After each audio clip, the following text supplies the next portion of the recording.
Masih dari Kota Ambon, Tribuners, Bodewin Watimena tinjau gladi kader persiapan HUT ke-77 RI di lapangan Merdeka Ambon.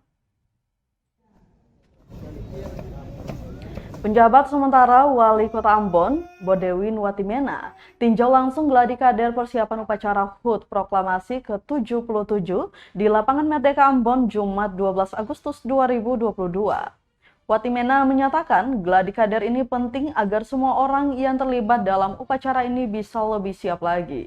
Lanjut dikatakan, hari ini dilaksanakan gladi kader, Sabtu besoknya dilakukan gladi kotor, dan Senin depan nanti dilanjutkan dengan gladi bersih.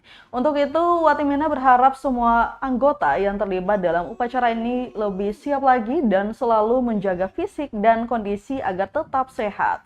Sedangkan dari pantauan tribunambon.com di lokasi pukul setengah 10 pagi, puluhan aparat TNI, Polri, Satpol PP, dan Pramuka terlihat sedang diatur posisi barisan yang akan ditempati nanti.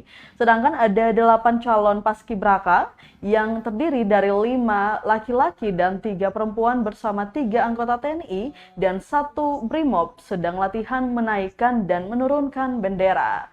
Gladi kader ini dipimpin langsung oleh protokoler Pers Kodam 16 Patimura, Letkol CPM Tigor. Memberikan aba-aba, belok kanan, belok kiri, maju, jalan, sehingga tidak menabrak saksi yang ada di sebelah kanan. Ini agar diperhatikan, kita coba gladi keluar masuk. Ya, persiapan, pasukan di daerah persiapan kita gladi keluar masuk lapangan. Terima kasih sudah nonton.